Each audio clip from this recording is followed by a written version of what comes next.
Welcome to the Road Back podcast. We're so glad you're here. I'm Melissa. And I'm Desiree. We're two trauma-informed coaches and real-life friends. If you're returning to yourself, your dreams, or your sense of belovedness, this podcast is for you. We'll pull from our own stories and hard-earned wisdom to support your journey. So take a breath and remember, you belong exactly as you are. Welcome to this week's episode, friends. We are in part 2 of our series on codependency in parenting. Woohoo! Dun, dun, dun. That's what I heard. Like, oh my God, run for the hills. In case you missed it last week, here's a quick recap. We were discussing some of the root causes of codependency and why it shows up. It's often linked to our own childhood wounds and experiences. And then we also did a broad overview of the ways that codependency can show up in general in our parenting. And in this week's episode, what we're going to do is dive in more deeply into the developmental stages of our children and how codependency can show up in those stages. So we've broken it into 4 categories. It's going to be codependency in infancy and toddler years. We're going to talk about some codependency in the elementary years, then in the teen years, and then even as our children move into adulthood, and how when we haven't healed our own codependency and our own trauma, it can carry on throughout life. And you may even see the ways this crops up in other relationships outside of parenting, because obviously if we're codependent in one area, we're typically going to be codependent across the board, showing up in different relationships in our lives. But this is just going to give you hopefully some deeper insight into the ways that you might see yourself showing up if you're a parent in ways that you'd like, oh, actually, I'd maybe like to heal some of that and let my child develop and even my own development as a parent. And then you might even see ways that you were parented that will bring some insight into perhaps why you felt the way you did or the experiences you had. So hopefully it's going to provide a little bit of aha. I know Des and I have been on an extensive healing journey in our own lives. And it's been fun, even as we've done the behind the scenes work of preparing for the podcast and telling on ourselves, as we like to say, going, oh my goodness, I can't believe, yep, that shows up for me. Yes, I still do this. Yeah, you're giggling, Des, because we know it's true, right?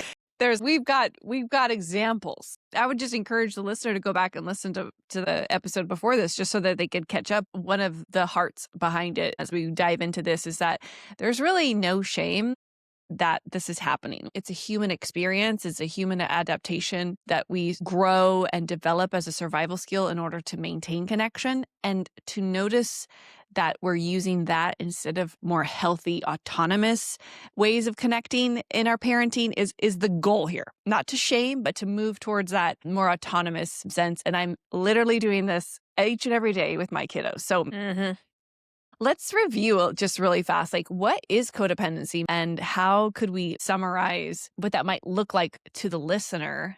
I think one simple way of looking at it is when I'm in a place of codependency, I am feeling overly responsible for how someone else feels, their emotional state, their responses, their behaviors, their actions. I am losing myself in trying to take care of other people. And in that, I often can neglect my own needs. Sometimes I don't even know what I'm needing or feeling at any given moment because I'm so wrapped up in trying to manage the people around me. And that can often look like, on a more subtle level, is I can't be okay unless you're okay. Yes. And your emotional state is directly impacting me to a degree that's not just empathy, but actually a step beyond that, where I actually feel like I can't really disentangle myself and my emotional highs and lows are very linked to yours. What would you add to that, Des? I think the sense of, I'm not sure you can have an experience and I can have another experience. Like, if you're sad, can I not be sad? If you're mad, does that mean that I'm bad? Those distinguishing statements of this person's feeling one thing or my kid's feeling this way, and am I allowed to feel a different way? There's a term that I like to use is like, can I distinguish where they begin and I end, or vice versa, where I end and they begin. And so hopefully, as we talk about these places that you might see yourself in, and then even break it down by ages, you might determine like, oh yeah, that's where I didn't know where I ended and they began. Let's just do a quick recap of like the broad 30,000-foot view of how it might show up in parenting in general, and then we'll go into more specifics with each age range. It could be feeling overly responsible for your child's emotions. It can be a difficulty in letting them experience any level of discomfort. Your mood rises and falls based on their mood. A strong need to be needed. It can be a difficulty in maintaining your own identity, goals, life apart from your child. You can feel guilty when you're choosing yourself in healthy ways, like an overly strong sense of guilt of, well, I'm taking care of myself here, but am I somehow going to damage my child if I put a boundary, if I make them go to bed so that I can have some me time? And then kind of overarching all of it, I see it as like parenting from a place of fear rather than from a place of trust. Mm-hmm. Yeah, that's really good. I think this last overview that I really like is that it's this overall belief in parenting that if we somehow figure out how to get it all right, then our kids will never experience any discomfort. There will never be disconnection. There will never be challenge. I know I've believed it at times. I was like, if I can figure this out, then my kids won't have issues. I won't have issues. And that is a very important thing to even notice. I think that that's a indicator of enmeshment or of a false sense of over responsibility of a child's experience. So those are things to definitely look at. And it links to an even deeper need of, I'm just trying to feel safe. I am, concerned about my child, but often what it's linking to is my own internal capacity to be able to handle a disappointment or handle rejection. Yes. How does it affect me? And so often those little hooks that can get into us and trigger us into these codependent behaviors are coming from our own unmet needs as kids, which we discussed in length in the last episode. So please go back and listen if you're wanting to hear more about that.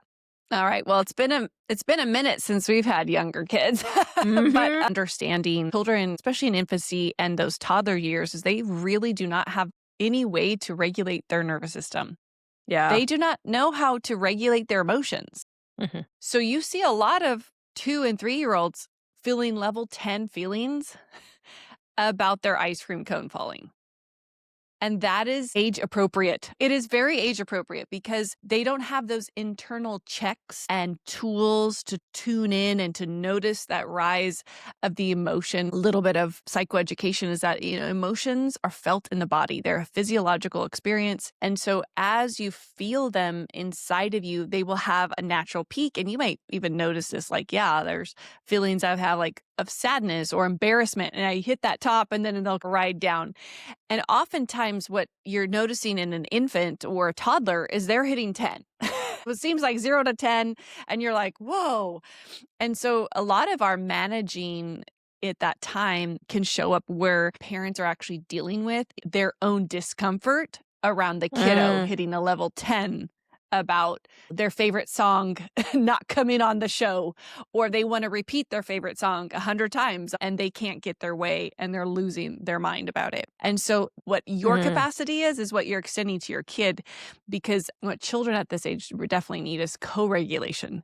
They need you to use your tools to check yourself, to feel safe and regulate your own feelings about how they're handling it, and then go to them and help them co-regulate. I didn't understand this fully. When they were little, I didn't even know what the word co-regulation was, let alone what it meant. I think of some of the emotional roller coasters that I went on. And again, through that lens of compassion, I was doing the best I could. When a baby is an infant or you're sleep deprived and you're nursing, especially when you're a first-time mom, there's so much emotional nuance in the experience of being a new parent as it is. And so I think something that we'll potentially revisit in this conversation is that this isn't a black and white conversation.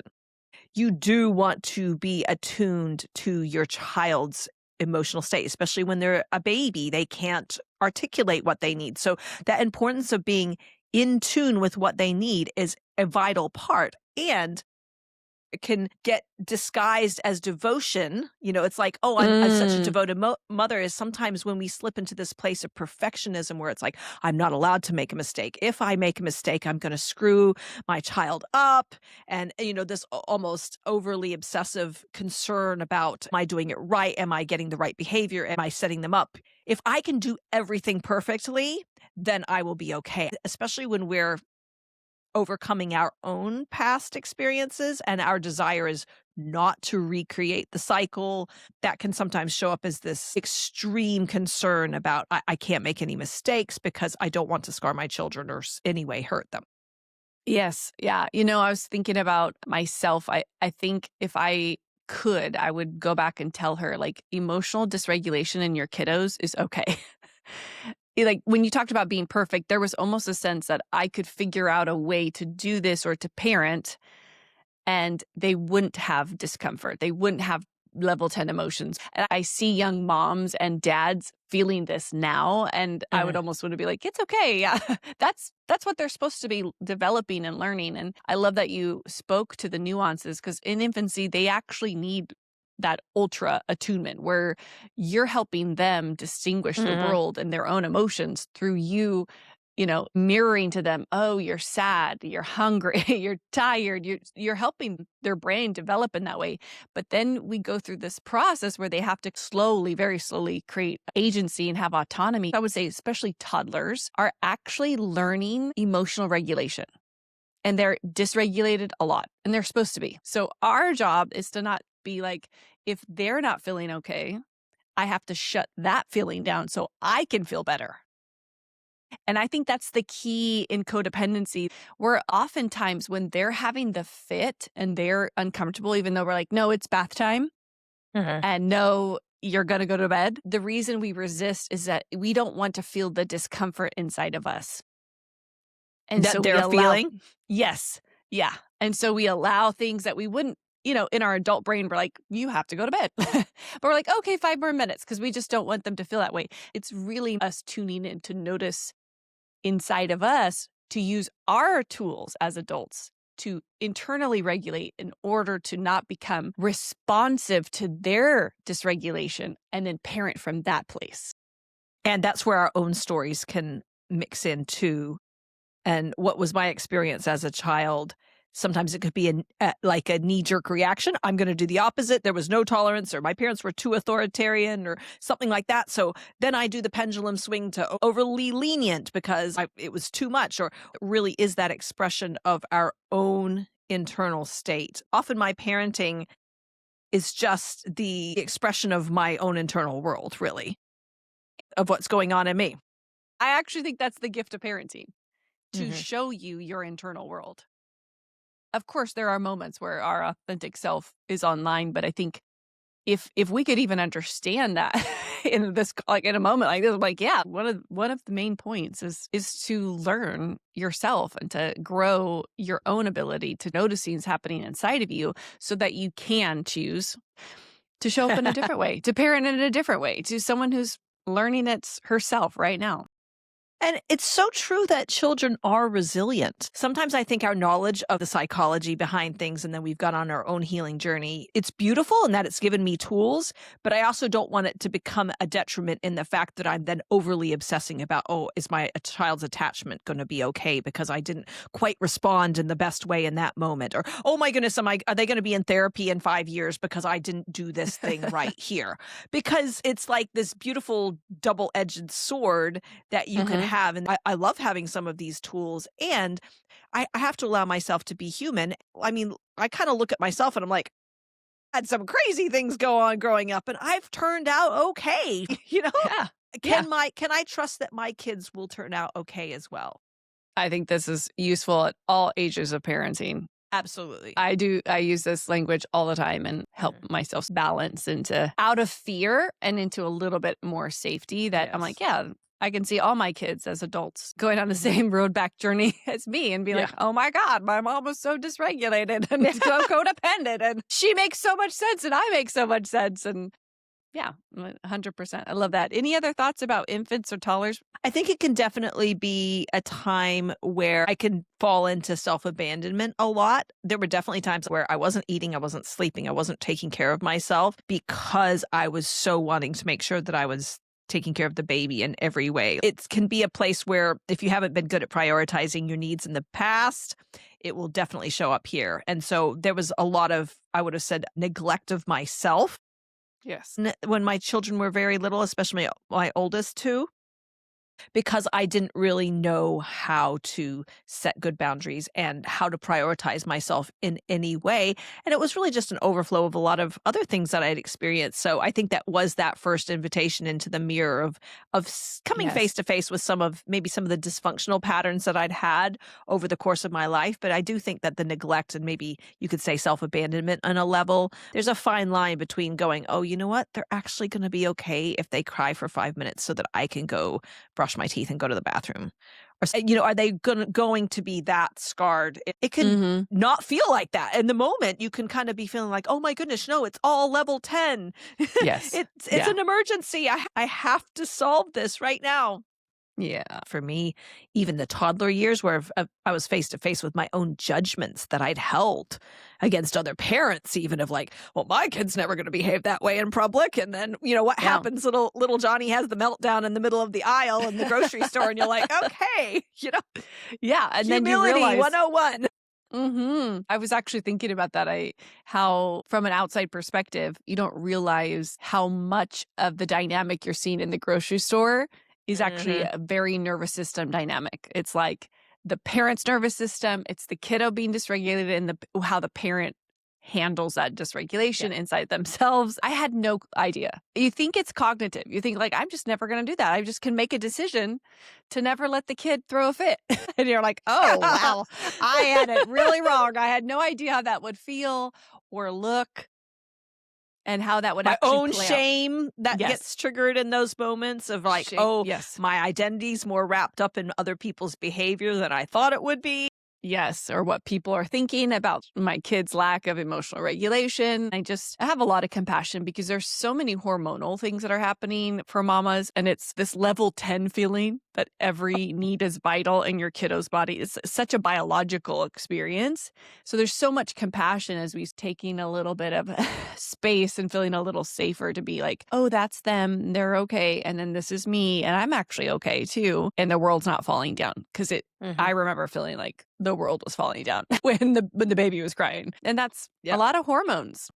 It's Mhm. really a biological miracle and huge transition that's happening in those early months and stuff. One other thing that I would say is when you struggle to let anybody else take care of your child, or, oh, I don't trust anybody else to take care of the baby. I don't trust anybody to come over. I don't trust anybody to watch them. And there's this overly protective place that could stem from all sorts of reasons. But if you could be rational for a moment and you step outside and think, okay, is it really true that nobody is safe to take care of my baby besides me? Or could this be something unprocessed in my own life that is causing me to be overly worried or fearful about something happening to them if I am not there at their beck and call, which then can spiral into, you not getting the breaks when you need them, or you not being able to step out and care for your own health or personal well-being because of being so overly concerned about the child's welfare and nobody else can do this but me.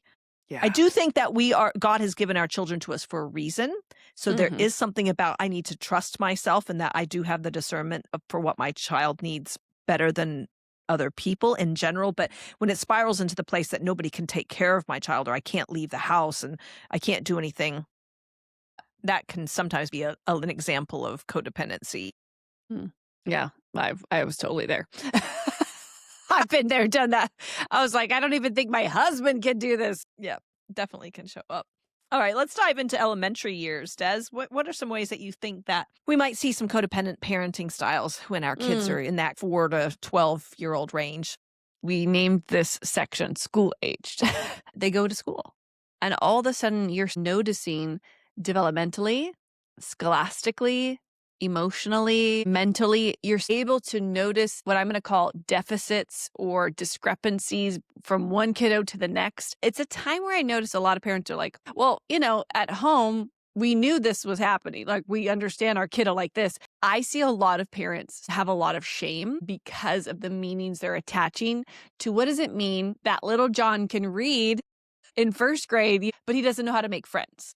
Mm. Right? And so there's all these areas where I think parents will get into this determining of the child and their own value based on where their child is lining up against these other kids. And so I notice a lot of shame, and I notice a lot of times we create meanings. I know I did this. What does that mean that my kid can't make Yeah. a friend? And then I'm like, I project, and all of a sudden now he's Yep. 29 years old and da da da da da da da. And I'm just like, whoa, this is his first day at kindergarten, you know? I think that that's an important thing to notice, because if you start to future trip based on this experience, especially anything that might be coming up in these really heavily developmental years for kids, their brains are still coming online. I know that they're walking and talking and leaving your house for a couple hours at a time if they're going to public school, but their brains don't really develop fully till they're 24 years old. So kiddos are just very malleable. They're resilient. Everyone comes from a different starting point. So it's really important to even notice what story you're telling yourself about you, about your parenting, about your value or your kids' value based on what might be showing up in these school age moments. I think that it can show up sometimes in a difficulty in allowing our kids to struggle. We don't want them to Yes. feel any negative emotions. I was joking around with Des before we hit record today about how I have a personal issue with 8th place trophies when it comes to sports and stuff. I love because this conversation. Well, get it, girl. understand the sentiment behind, wanting kids to feel loved and celebrated and all those things. But I'm just one of those parents who I believe that learning to handle disappointment, learning to handle, okay, I didn't win, somebody else was actually better than me. I don't think there's anything wrong with allowing kids to have to work through difficult emotions.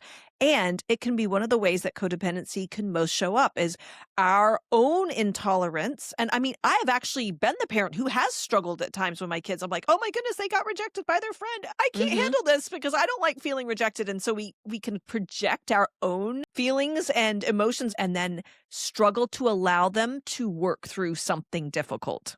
We want Yes. to rescue, we want to fix, we want to hurry up and intervene before allowing whatever the circumstances to run its natural course. And rather than being that, hey, I can be here for you and we can do hard things and helping them work through something difficult, we can try to cut it off before it actually gets anywhere. And we're doing it in the name of like, I want to be a good parent, I want to be loving, and I want to protect my child. But what are we creating on the other end if we don't teach our children emotional resiliency? So relatable across all ages. Mhm. But especially when you enter into this school age, they're getting exposed to these new things. And so they're naturally going to be challenged. They don't know how to do this. They've never done that before. They've never learned to be in a team. They've never made friends or figured out how to turn in stuff. And I see often the experience of your child struggling, transferring some sense of value to the parent, or Mhm. I'm so uncomfortable, like you said, to watch them struggle that I intervene and that I become a super great involved mom. Like that's what I Mhm. think is so risky. And this is so nuanced. We're not trying to say Mhm. all involved moms are codependent, but oftentimes we can get away with things. And then what's happening is we're just hovering or helicoptering over the kid and be like, oh, there's discomfort. I'm going to go in and rescue, or I'm going to intervene and I'm going to talk to that parent and I'm going to tell the parent that the kiddo did something, something, something. And instead of just letting the kids figure it out. And I wasn't perfect at this either, but I think it's an important thing because it's more about my discomfort Yes. around what they were feeling. And what message are we sending to the children? If I have to constantly jump in and rescue you, am I subtly sending you the message that I don't think that you have what it takes to be able to do something hard or to be able to bounce back? I help you develop resiliency by giving you a chance to do something challenging. Maybe you fall down a few times, but your ability to keep getting back up and keep trying, you don't stop your baby from trying to walk. You don't say, oh, Goodness, she fell over once and bumped her knee. Like, oh no, now we can't learn to walk. It's like, no, a child develops a sense of, I can do this by being given the opportunity to fail and then try again. We're using the word nuance a lot. This is where motive matters. I There are agree. times that I want to be involved in my child's life because it's the right time and it's the season and I have a heart for it. And I have the desire and it's actually really appropriate for me to get involved in the way I have. But then am I also getting involved in another situation because I'm afraid or it's a control thing or like I want to keep an eye on them because I don't trust that this is going to go down. So the motive is really something that I can't sit from the outside and tell you what your motive is. That's something that each of us as parents and individuals need to sit with ourselves and go, okay, what's driving me here? Is fear driving Mm, me? Is love driving me? Is this yes. a fruit of the spirit that's actually causing these behaviors? Or is there something else getting mixed in here? I don't think it hurts to have those check-ins every now and then. What's the fruit of how I'm behaving right now? Because I think the fruit won't lie. Yeah, so good. Let's talk about the teen years now. We're both in the throes of parenting teenagers in this season. It has been a big learning curve for me. Mhm. So, yes, Des, share some of your well earned wisdom about what you learned about codependency in teenage years of life. For one, I enjoy having teenagers so much. They're like incredible creatures and I'm learning so much, but it's also a lot of fun. So I'm just going to preface that. But I think it's really important to note teenagers, they're in high school or junior high. They start to drive. They're doing kind of big people stuff, but they are still developing so many things and they need so much support and care, but it's beginning to change. If you can understand attachment and all this, the infant needs that attachment. It needs mom or dad 24/7. The toddler is exploring independence. The school-aged kiddo is developing skills inside of some level of autonomy. The teenager is a huge continuation, but I think often because they look like my kids are taller than me. You know what I mean? Like they're as tall as me. So you're just like, oh, they're big. Like, no, there's still a lot of need for support. Yes. And oftentimes this is why I think people struggle with teenagers is because some of their capacities and abilities to regulate because of puberty seems like it shrinks or it goes backwards. It's like, you're acting like a kiddo, like a small kid. But I think because of hormones and things, I think that is also a misunderstood experience for teenagers a lot. You're saying how their hormones affect their emotional regulation skills. Yes. Mm. Yeah. Yeah, that's And I good. think they get really misjudged by it, but it's like a biological experience. If you think of a child in that development framework that we're talking about, I'm like, that's actually appropriate for their hormonal experiences. They're working a lot of things out. And Yeah. they're more than ever discovering their autonomy in a really Mm. crucial way. I find that a lot of parents, and I'm one of them, their development of autonomy will feel like rejection. Yes. It will feel like a hit to that attachment that you've had all those school-aged years where you're the main person, because oftentimes teenagers are creating attachments with their peers. Have you noticed that? Now their friends are their main people that they go Uh-huh. to. Their boyfriend or girlfriend's their main person. And Like we they feel start putting you in a different place in their Yes, life. absolutely. Now, the feelings of even rejection or loneliness make a ton of sense, but also it's important to not react from that rejection towards your kiddo at this time. Of course, it's okay to feel sad that like, oh, they have friends now and I'm not the same.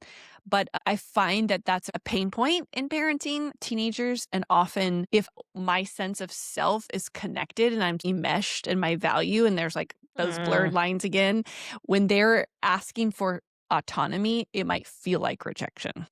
Yeah.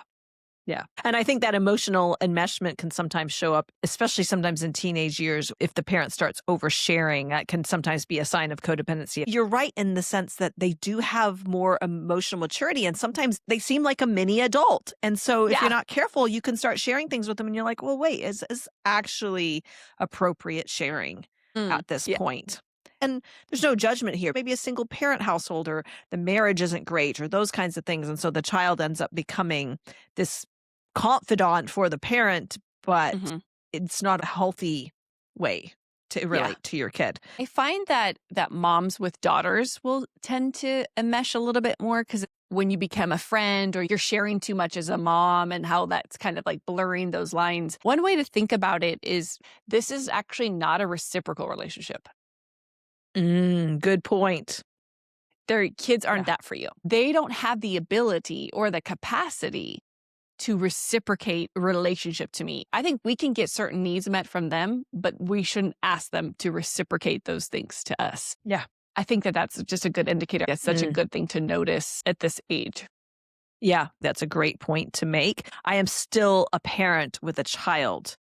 They still actually need parenting in this season, even though they can seem a lot more independent in ways. And I mean, can sometimes be where power struggles show up too. If you've had issues with control and being Yes. overly controlling with your kids, that's sometimes where I think you get some of that more intense conflict, even because there is this power struggle where they are, as part of their healthy development, needing to begin Yes. to step out more and more on their own.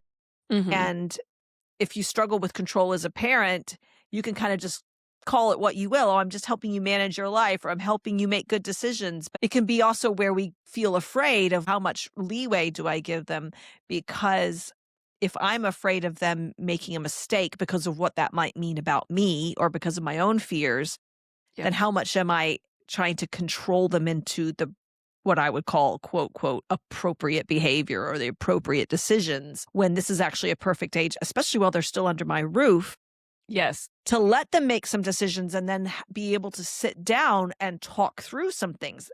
Okay, did you make a mess here? How are we going to clean that up? Not taking on their responsibility, but kind of being like, Mm. okay, I'm here to guide you. You're not out of the house yet. Yes. So how do we sit and talk through these things?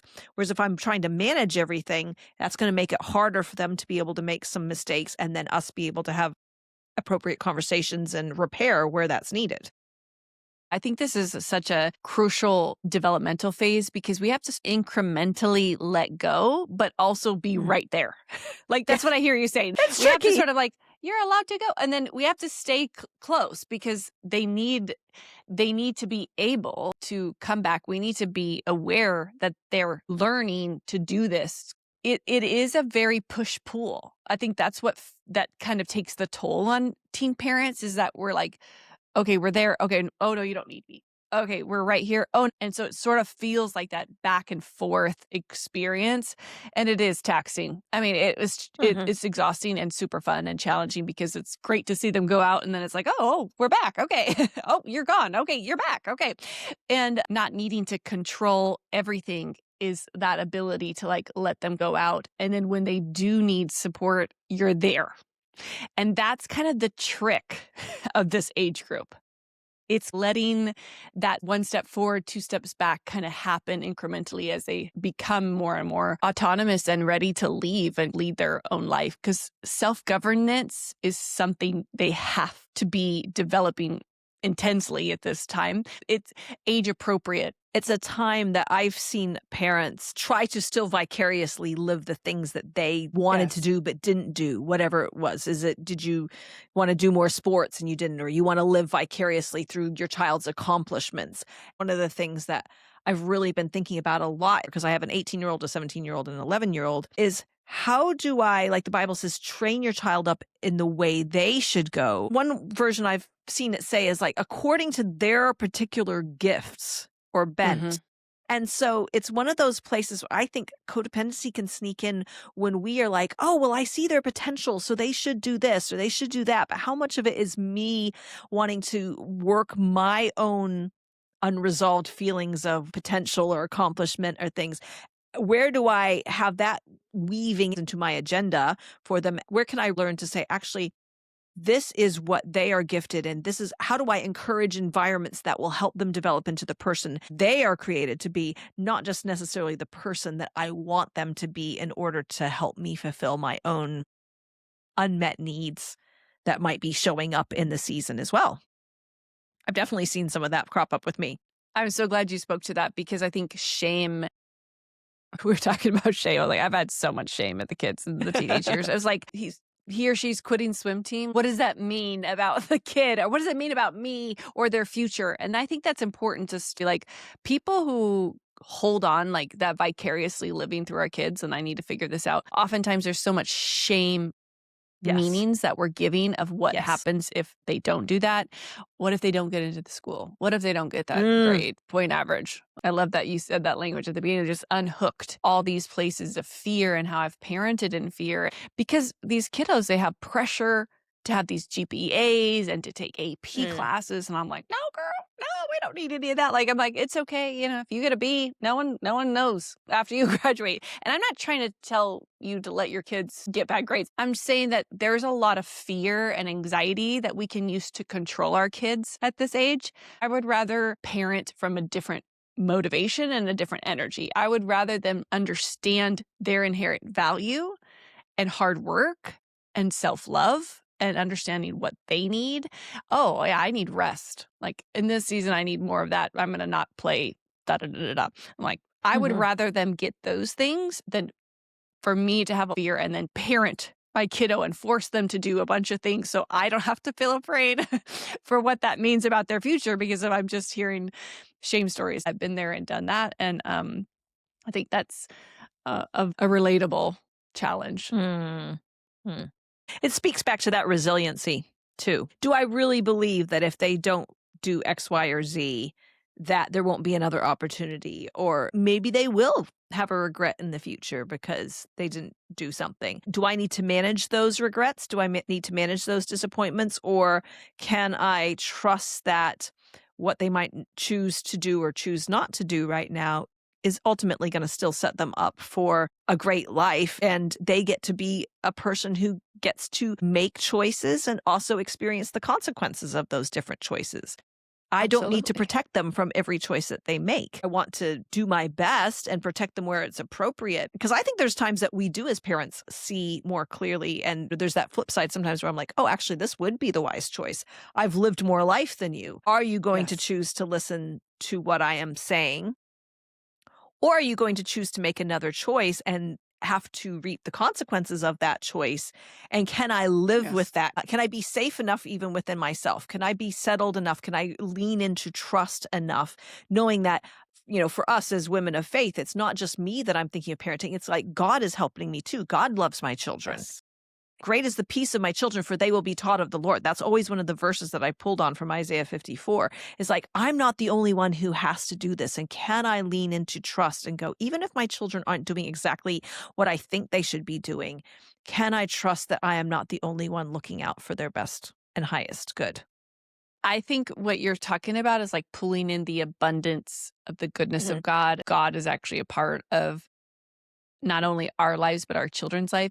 Helps you unhook from a place where this is all on me and I have to get this right. And every fumble that our kid does equals disaster. Trust me, from someone who has literally believed that, like I said, projected 20 years ahead. Hopefully, I share that just so it's relatable of like in that projection full of shame, there's the absence of God. There's the absence of God's goodness because that's just the most disastrous, catastrophizing experience. Consciously bringing in these beliefs really impact the way you can show up for your kid. And therefore, they start to believe, oh, I am allowed to learn. I'm safe to learn. God's with Yes. me. It's not Mhm. so high stakes. Not as high stakes as we sometimes make it. Yeah. Let's talk about adult children. Let's talk about some ways that codependency shows up there.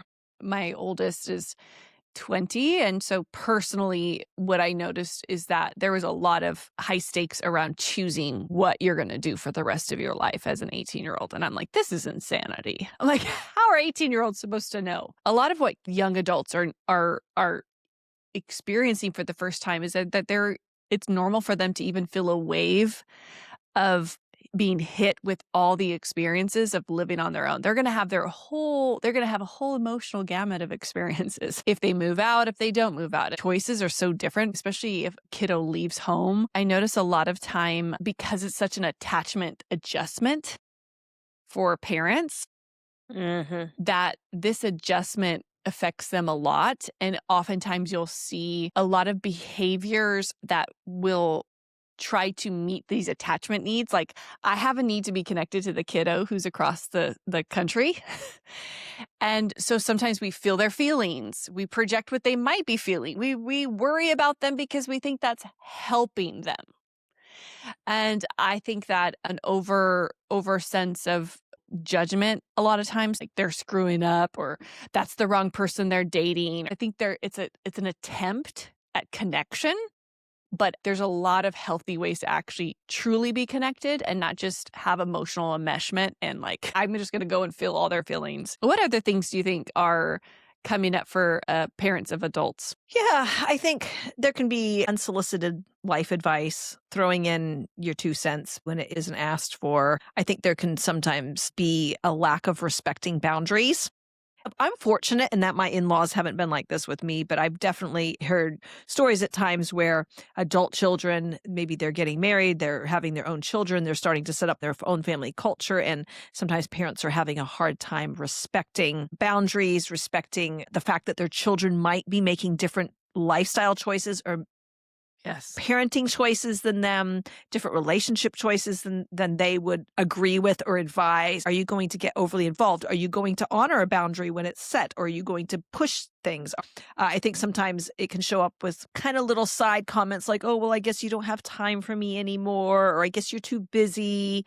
And it comes across as this kind of manipulative language of woe is me. And that can come from a place where if you haven't taken time to make sure your identity isn't just wrapped up in your role as a parent. Do you have your own interests? Do you have your own relationships? Do you have your own dreams and goals so that your life isn't summed up in your relationship with your children? Because I think when we can have outside influences and things that we find fun and fulfillment in, then it doesn't necessarily make it easy for our children to grow up and move away. But steering clear of some of those weird, controlling, manipulative things that parents can do when they don't have a good sense of autonomy for themselves can keep that overly involved behavior pattern going on, even when there really needs to be a clear delineation between this is my life, this is my children's life. They might not choose to do these things the same way I would, but that Yeah. is their choice, and I need to respect that. I would even say is that once the kiddo's out of the house, there's a sense of loss of connection because they don't need you the same way they've always needed you. And I think that's, for one, true. They don't need you in the same way. And also, it's a rewiring of what connection really means. Connection isn't just being needed. It's what you want it to be and what you and each of those kids can create together. Like the sense of relationship that feels good to the both of you. I see parents of adults struggle with the kids learning in those early 20s, even into early marriage. People that I know that struggles to believe that they can do it, that the decisions they're making are the right decisions. And here's the truth. You can have beliefs about anybody. I'm not trying to say you can't have your own opinion. However, if I'm responding from that belief, my kid can't handle this feeling, they can't handle the challenge of finals, they can't handle da da da da da.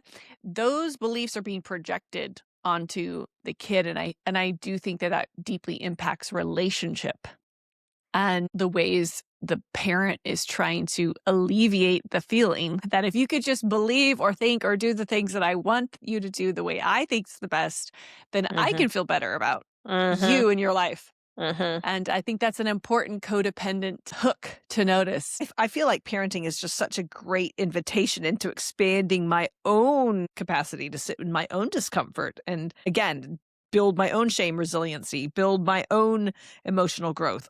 I think if you're a parent who has grown up with there's one right way to do things, that can feel very hard to accept if your children then choose to do something in a different way to the acceptable way or the right way of doing something.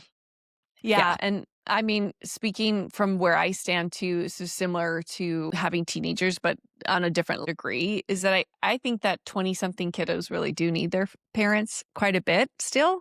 And also they need a lot of autonomy. You're over there doing your own thing. And then when they feel like they need something, you're just, oh, okay, here we are. You're kind of being back.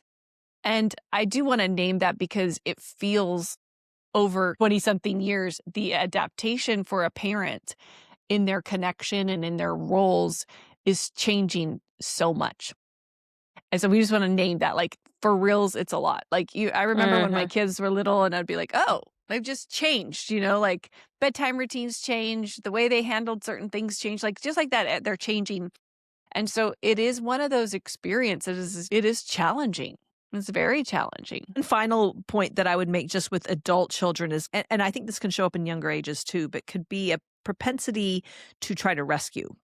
Oh, they're struggling financially. I'll give them some money to bail them out. Oh, they've made a mess over here. I'll clean it up for them. And just this kind of rescue mentality, it really is a stage where our children, when they're adults, it's learning where is that balance between, okay, there might be an appropriate time. Okay, they do need help. And it would be great for me to come and help them in this moment. But making sure that it's not coming from a place of I'll keep them dependent on me because mommy's credit card's always available or the bank account. I'm paying for your Uber every week or that kind of thing. And you're not really learning what it is to stretch your own wings and leave the nest and be able to fly on your own because mommy's funding you all the time. That kind of thing. There's a fine line between going, hey, I'm available. And maybe if I have the means, I can help you out. But are you also learning how to make your own financial choices and reap the consequences of those choices again? And can you work for yourself? And can you take some risks and learn to step out on your own and maybe trip and fall and get back up again without Mhm. me swooping in to rescue you every time something becomes a little bit uncomfortable? That's so good. That's so relatable. There might be some things that we've talked about with ways codependency could show up in adults that you're like, oh, my kid's 8 and I'm doing that. We've segmented into different age ranges, but realistically, as we heal from these behavior patterns and things like that, it can show up in all different ways. Mhm. And the purpose of this episode today really is just taking a moment to identify some common behaviors that we might find ourselves in when our children are in certain stages. And if you're listening to this podcast, you probably have some desire to grow in your own emotional and spiritual journey. So our hope is that even as you might see yourself in some of these behaviors, that it's more of an aha and not a condemnation, because we are coming here as two moms who have had to navigate our own fair share of codependency and are still navigating it on a regular basis, and just pulling back the curtains a little bit and saying, hey, look, this is common for so many of us, and it doesn't make you a bad parent. It doesn't make you a bad person. It just simply extends an invitation for us all to recognize some behaviors. And then next week, we're going to dive into a conversation around how to show up in healthier ways. So I do see myself in some of these behavior patterns. So what now? And so we're going to talk next week about some healthy ways to parent and ways that you can begin to heal in your own codependency if you do see yourself in some of these kind of dysfunctional patterns. Parenthood is such a complex experience. The needs and demands and the amount of times we have to adapt, notice what's happening in ourselves, self-parent, and then the kiddos changing constantly. When you think about the moment they first draw their breath to, when they're gone, and I'm at the beginning of that journey in a lot of ways, you have grown and changed and learned so many things both about yourself and the kiddo. I want to encourage you to bring so much compassion as you're looking at yourself in all these stages and phases of parenting. The heart is truly to bring awareness, maybe articulate some things like, oh yeah, I've totally noticed that, or I've experienced that for my parents. So all of Mm, these attachment and growth and autonomy things are really a big deal. yeah. So join us next week for part 3 when we talk about healing from codependency and parenting. We hope to see you there, friends. Yeah. See you soon.